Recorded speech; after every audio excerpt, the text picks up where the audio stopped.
Você já refletiu sobre o que está além do véu da morte? Existe algo mais em nossa existência, uma vida após a morte? Estas questões profundas muitas vezes nos levam às escrituras sagradas da Bíblia, em busca de respostas. A Bíblia, um farol de sabedoria, oferece inúmeras perspectivas sobre a morte. Vamos nos aprofundar nesses versículos divinos e decifrar seus significados em uma linguagem compreensível. Um versículo famoso vem de Romanos, capítulo 6, versículo 23, porque o salário do pecado é a morte, mas o dom gratuito de Deus é a vida eterna em Cristo Jesus, nosso Senhor. Este versículo explica que a consequência dos nossos erros, dos nossos pecados, é a morte. Contudo, o dom que Deus nos dá é a vida eterna através de Jesus Cristo. Sugere que, embora nossos corpos físicos possam deixar de existir, nossos espíritos encontram a imortalidade na graça de Deus.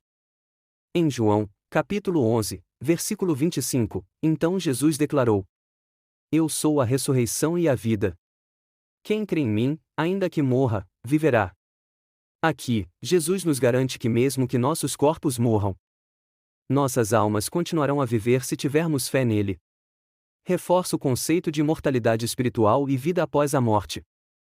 O livro de Eclesiastes, capítulo 9, versículo 5, afirma: Porque os vivos sabem que vão morrer, mas os mortos não sabem nada e não têm nenhuma recompensa a receber, porque a memória deles jaz no esquecimento. Este versículo é um lembrete claro de nossa mortalidade e da natureza efêmera da vida física. Exorta-nos a concentrar-nos em viver as nossas vidas terrenas com propósito, compreendendo que a morte faz parte da nossa existência. Porque os vivos sabem que vão morrer, mas os mortos não sabem nada e não têm nenhuma recompensa a receber, porque a memória deles jaz no esquecimento.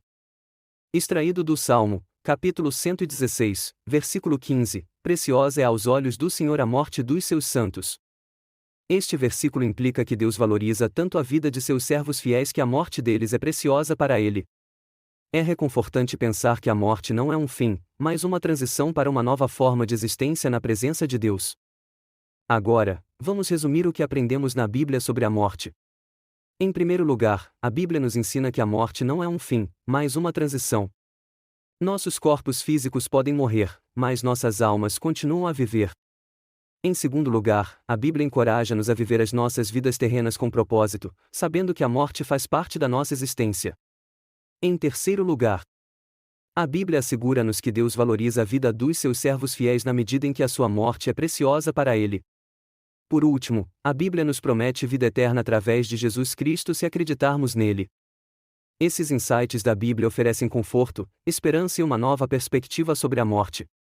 Encoraja-nos a ver a morte não como um fim, mas como um novo começo na vida eterna prometida por Deus.